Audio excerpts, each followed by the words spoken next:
আপনাকে যখন কবরে দিয়ে আসবে, আপনার জন্য খুব একটা মানুষ কাঁদবে না, আপনার আশেপাশে খুব একটা মানুষ কাঁদবে না। যে আপনাকে সবচেয়ে বেশি ভালোবাসতো, আপনার বাবা মা, যদি তার আগে আপনি চলে যান, তারা কাঁদবে। আপনার পোশাক জড়িয়ে রাখবে, আপনি যে জামাটা গায়ে দিতেন, পাঞ্জাবে গায়ে দিতেন, এটা বাবা মা ধরে রাখবে। আমার ছেলে সন্তান মারা গিয়েছে, কাঁদবে, অনেকদিন কাঁদবে।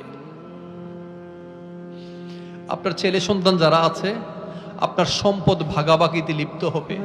আপনি এখনো কবরে যান নাই, অথচ সবচেয়ে বড় জরুরি দোয়া হচ্ছে, আশীর্বাদ হচ্ছে, শুভকামনা হচ্ছে, আপনাকে যখন কবরস্থ করা হয়েছে ওইখানে দাঁড়িয়ে আল্লাহর কাছে বারবার তার জন্য দোয়া চাওয়া। পৃথিবীতে যত ভাইবা দিয়েছেন, যত ইন্টারভিউ দিয়েছেন, সবচেয়ে কঠিন ভাইবা হচ্ছে এইটা। তার প্রশ্ন, তার কবরের যে সওয়ালগুলো হবে, যে প্রশ্নগুলো হবে, আল্লাহ তাকে প্রশ্নগুলো সহজ করে দেন। আপনি যখন তাকে কবরে রেখে চলে যাচ্ছেন, ওই কবরে যিনি দাফন করা হয়েছে, যাকে দাফন করা হয়েছে, আপনার পায়ের হাঁটার শব্দ পর্যন্ত সে শুনতে পায়।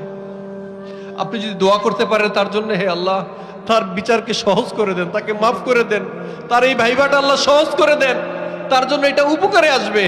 কিন্তু বিশ্বাস করেন, আপনার জন্য এটা খুব একটা মানুষ করবে না। যারা খুব ওয়েল ইসলামাইজড, যারা মসজিদের ইমাম সাহেব, বা আপনার সন্তান দুই একজন খুব আমলি মানুষ যাদেরকে মাদ্রাসায় পড়িয়েছেন, তারাই শুধুমাত্র আপনার জন্য কায়মনোবাক্যে প্রার্থনা করবে, দোয়া করবে, হে আল্লাহ বিচারকে সহজ করে দেন, সবসময় দোয়া করবে আপনার জন্যে।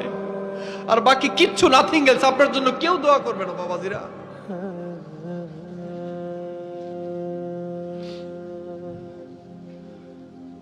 আপনার পায়ের হাঁটার শব্দ পর্যন্ত সে শুনতে পায়। আপনি কার জন্য করেছেন এত? কার জন্য করেছেন? অনেক হয়েছে ভাই, এবার একটু থামেন। Take a rest, take a breath and think regarding your death.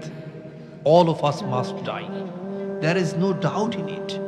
Everybody will have to taste what is death. Everybody will have to taste the death.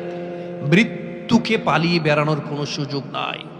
আইনামা তাকুনু ইউদরিকুমুল মাউতু ওয়ালাউ কুনতুম ফি বুরুজিম মুশাইয়াদা।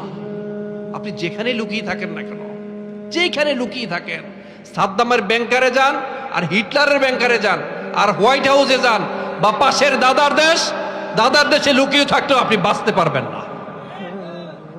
একটু ভাবেন, জীবনে অনেক কথা শুনেছেন, অনেক আমল করেছেন, আমল করবেন, এই কথাগুলো একটু রিয়েলাইজ করার চেষ্টা করেন।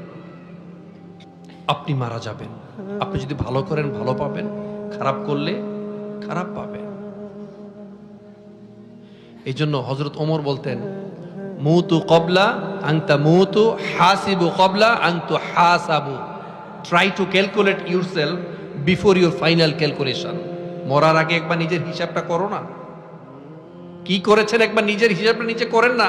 আমি কার সাথে প্রতারণা করেছি, কার ধোকা দিয়েছি, কাকে ধোকা দিয়েছি, কার সম্পদকে আত্মসাৎ করেছি, কার ক্ষেতের আইল ঠেলেছি, কার সম্পদ ভোগ করেছি, একটু হিসাব করে দেখেন না বাবাজিরা, কারে ঠকিয়েছি।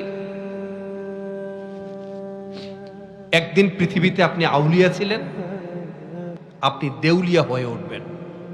দুনিয়াতে আউলিয়া ছিলেন, সবাই মনে করেছে আপনি আউলিয়া, আপনার মতো ভালো মানুষ পৃথিবীতে কেউ নাই। কিন্তু কাল হাসরের দিন যখন দেখবেন দুনিয়ার সকল সম্পদ বিলিয়ে আপনি অন্যের গুনাহগুলো আপনার কাঁধে আনতে বাধ্য হয়েছেন, এবং আপনি দেউলিয়া হয়ে জাহান্নামের চৌরাস্তায় গিয়েছেন, আপনার মতো ফকির পৃথিবীতে আর কেউ হতে পারে না। আপনি যা করেন ভাই, মনে রাখবেন মৃত্যু এক অনিবার্য বাস্তবতা। সবকিছুকে চমকি দিয়ে থমকি দিয়ে যাবে, আপনার ভবলীলা সাঙ্গ করে দিয়ে যাবে। আমরা সবাই এক মহাসত্যের অভিমুখে প্রতিনিয়তই যাত্রা করছি। আমরা আমাদের প্রত্যেকের জায়গার দিকেই অগ্রসর হচ্ছি। আমরা প্রত্যেকে আমাদের হিসাবের দিকেই যাচ্ছি। কেউ জান্নাতে যাচ্ছি, অথবা কেউ জাহান্নামে যাচ্ছি। পৃথিবীতে বেঁচে থাকাটা যেমন সত্য, তার চেয়ে বেশি সত্য হচ্ছে আপনি মারা যাবেন। পৃথিবীতে বেঁচে থাকাটা যেমন আনন্দের, তার চেয়ে অধিক আনন্দের হচ্ছে মৃত্যু। যদি আপনার হুসনুল খাতিমা, যদি আপনার শেষ বিদায়টা সুন্দর হয়, তবেই আপনার মৃত্যুটা সুন্দর।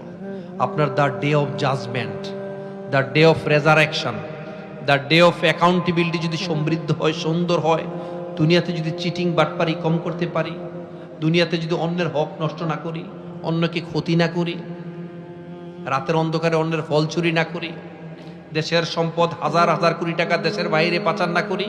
এ দাড়ি টুপিওয়ালা মানুষগুলো যারা সমাজে সবচেয়ে ভালো ছেলে ছিল, ক্লাসের সবচেয়ে মেধাবী ছেলে ছিল, তার নামে যদি আপনি হামলা মামলা না দিয়ে থাকেন, তাকে যদি রিমান্ডে না নিয়ে থাকেন, সবচেয়ে ভালো মানুষ তাকে উঠিয়ে নিয়ে আপনি জঙ্গি, আপনি রাজাকার, ঠিক কিনা? এটা যারা করেছেন,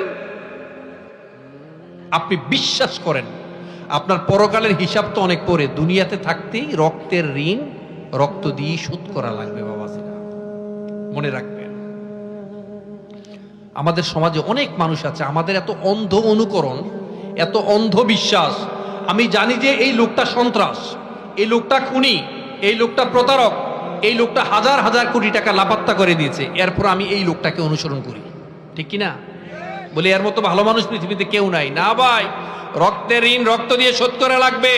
আপনি মানুষকে হত্যা করেছেন, মানুষকে গুম করেছেন, রক্ত জড়িয়েছেন, ততক্ষণ পর্যন্ত আপনার মৃত্যুই হবে না, যতক্ষণ না পর্যন্ত ওই অন্যায় আচরণটি আপনার সাথে করা হয়।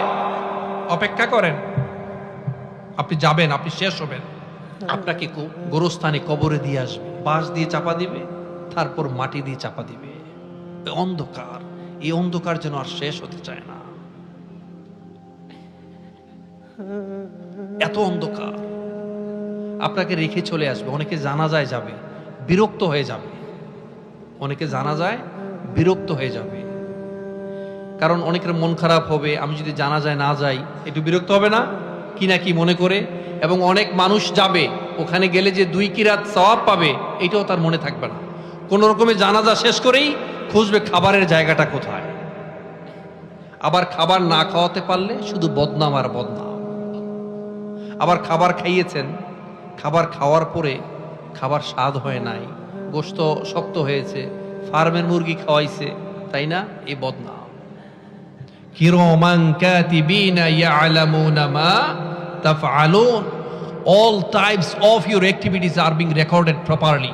আপনি যা কিছু করছেন প্রত্যেকটা সূক্ষ্মাতি সূক্ষ্ম বিষয় পর্যন্ত লিখে রাখছেন কে?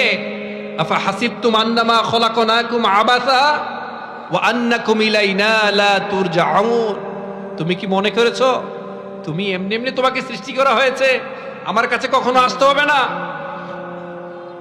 কখনো আসতে হবে না, তোমাকে আসতে হবে বাবাজিরা। আমরা এমন মৃত্যু চাই যে মৃত্যুর পর মানুষ আমাদের জন্য কাঁদবে। আপনারা চান না?